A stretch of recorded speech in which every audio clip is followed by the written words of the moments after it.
जय हिंद दोस्तों, आप सभी का स्वागत है एक बार फिर से आपके अपने यूट्यूब चैनल यूनिक ज्ञान में। आज हम BA 6 semester Hindi paper first का चैप्टर फर्स्ट स्टार्ट कर रहे हैं, जिसमें हमें भाषा की परिभाषा और उसके अभिलक्षण के विषय में पढ़ना है।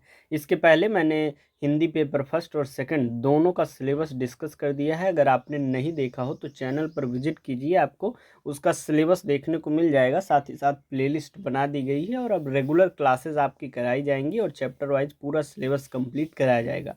उसके बाद आपका प्रीवियस ईयर क्वेश्चन पेपर भी कराया जाएगा। अगर आप चैनल पर नए हैं तो चैनल को सब्सक्राइब कर लीजिए, जिससे आने वाली वीडियोस आपको प्राप्त होती रहें, पूरा सिलेबस अच्छे से आप पढ़ पाएँ। इसके नोट्स भी प्रोवाइड किए जाएंगे, जितने चैप्टर्स कराए जाएंगे सभी के नोट्स आपको प्रोवाइड किए जाएंगे। इस कहाँ पर मिलेंगे, कैसे मिलेंगे, अभी वीडियो के एंड में आपको बता दिया जाएगा। चलिए देखते हैं चैप्टर फर्स्ट हमारा जो है भाषा की परिभाषा को समझते हैं। भाषा की उत्पत्ति कैसे हुई है, उसके अभिलक्षण कैसे हैं, उसके गुण क्या हैं, इन सभी बातों पर हम इस चैप्टर में डिस्कस करेंगे। चलिए देखते हैं हमें भाषा के विषय में, भाषा का अर्थ क्या है और उसकी व्युत्पत्ति कहाँ से हुई है। भाषा जो है वह संस्कृत की भाष धातु से बना है। किससे बना है? भाष धातु से संस्कृत के बना है, जिसका अर्थ क्या होता है?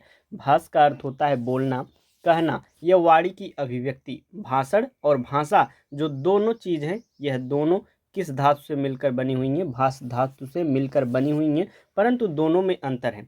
सबसे पहली बात, भाषा जो है वह भाष धातु से बना हुआ है।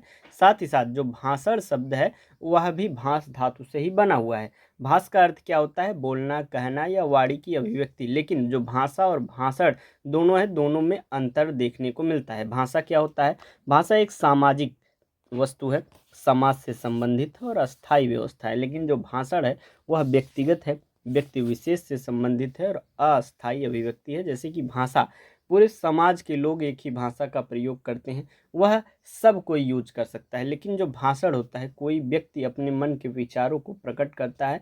किसी, जैसे आपको टॉपिक दिया गया, आप स्कूल में कॉलेज में पढ़ रहे हैं, आपका जो भी 15 अगस्त है या 2 अक्टूबर है, उस पर भाषण तैयार करने को कहा गया, तो आपके विचार उस दिन के लिए अलग होंगे। तो आपका जो भाषण होगा वह व्यक्तिगत होगा, ना कि सबसे मिलता जुलता। सब लोग मिलकर भी देंगे और सब लोग डिस्कस करके देंगे, तो वह एक प्रकार से भाषण नहीं कहा जाएगा। लेकिन जो भाषण होता है वह व्यक्तिगत होता है, किसी व्यक्ति विशेष का विचार होता है, वह अपना जो है प्रकट करता है और यह अस्थायी होता है। क्योंकि जैसे उम्र के साथ साथ आप जैसे जैसे बड़े होंगे, आपके विचार बदलते जाते हैं। जैसे जैसे नॉलेज होगा, ज्ञान होगा अलग अलग चीज़ों का, तो भाषण आपके बदलते जाएंगे, इसलिए यह अस्थायी अभिव्यक्ति भी होती है। तो आप समझ गए होंगे कि भाषा और भाषण दोनों भाष धातु से बने हुए हैं, जिसका अर्थ क्या होता है? बोलना, कहना या वाणी की अभिव्यक्ति। लेकिन दोनों में, भाषा और भाषण दोनों में अंतर हमें देखने को मिलता है, क्योंकि भाषा जो है वह सामाजिक है और भाषण जो है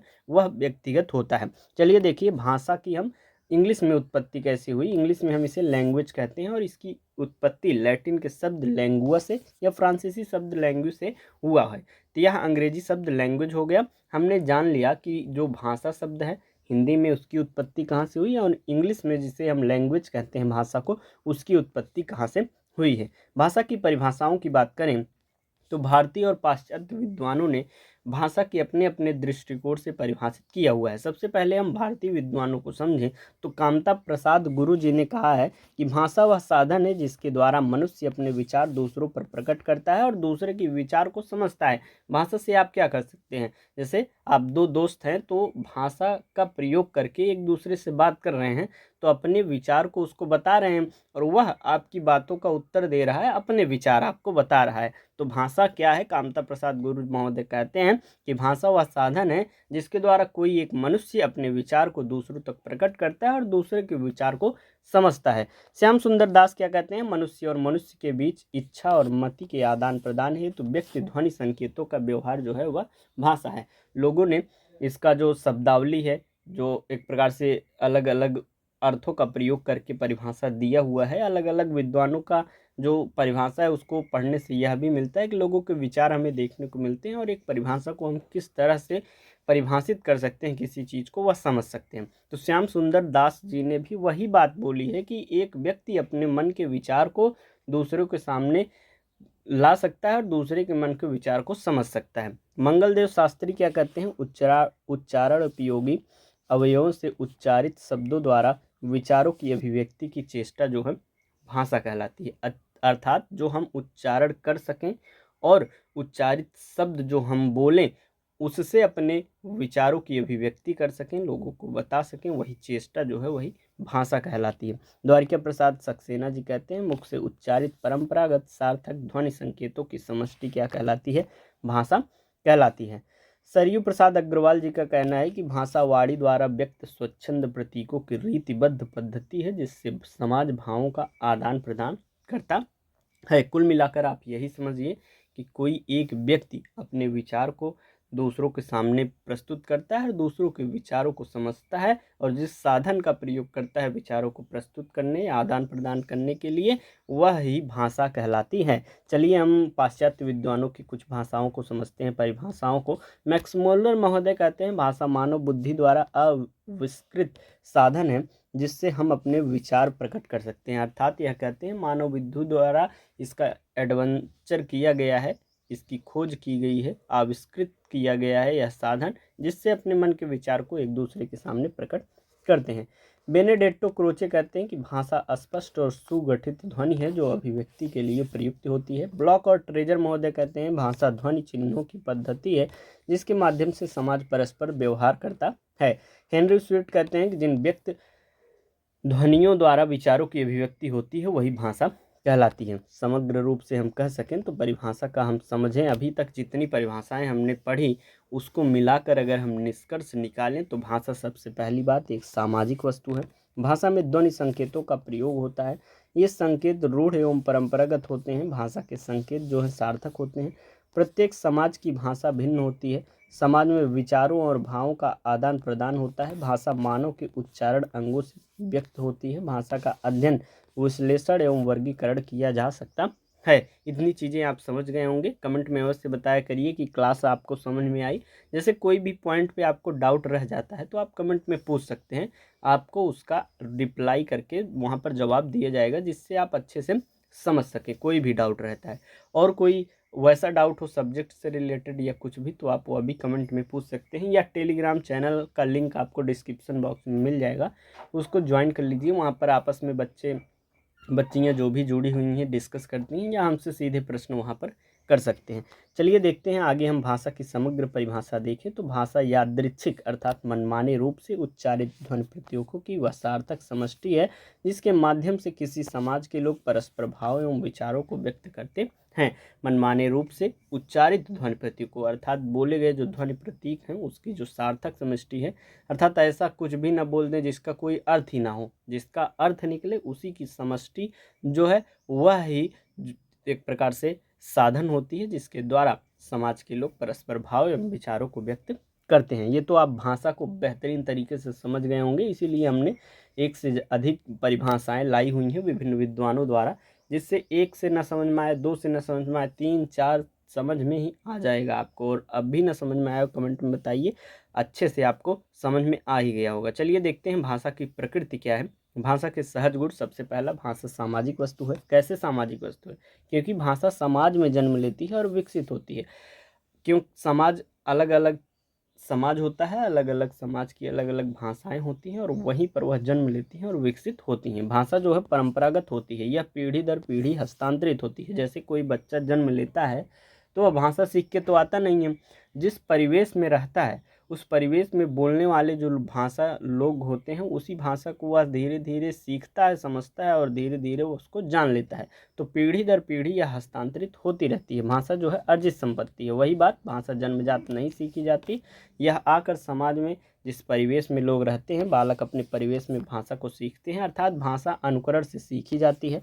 भाषा परिवर्तनशील है, समय के साथ शब्द, अर्थ, उच्चारण बदलते हैं। जैसे छोटा बच्चा है तो वही कुछ छोटे शब्दों का प्रयोग करेगा, बड़ा होगा, धीरे धीरे ज्ञान होगा, पढ़ा लिखा होगा तो धीरे धीरे उसके उच्चारण में, उसके शब्दों में परिवर्तन आपको देखने को मिलेगा। भाषा वही रहेगी। तो भाषा क्या है? परिवर्तनशील होती है। अगला है भाषा का प्रवाह नैसर्गिक एवं अविच्छिन्न है। भाषा निरंतर विकसित होती रहती है। भाषा मानव जीवन में से पोषित होती है। समाज में परिवर्तन से भाषा भी बदलती रहती है। अगला है भाषा भाव संप्रेषण का सर्वोत्तम साधन है। विचार व्यक्त करने का सबसे प्रभावी माध्यम। जैसे आप दुखी हैं तो आपकी भाषा में परिवर्तन देखने को मिलता है, मतलब टोन बदल जाते हैं। गुस्से में है तो गुस्सा के आप बोलते हैं, खुश हैं तो खुश होके आप बोलते हैं, क्या बात है क्या बात है। तो जो भी है, तो आप विचार व्यक्त करने का या अपने भावों को व्यक्त करने का सबसे प्रभावी माध्यम क्या है, आपकी भाषा ही होती है। नेक्स्ट हम देखें 9वां, भाषा अपने में पूर्ण होती है, अर्थात प्रत्येक भाषा अपने समाज की आवश्यकताओं को पूरा करती है।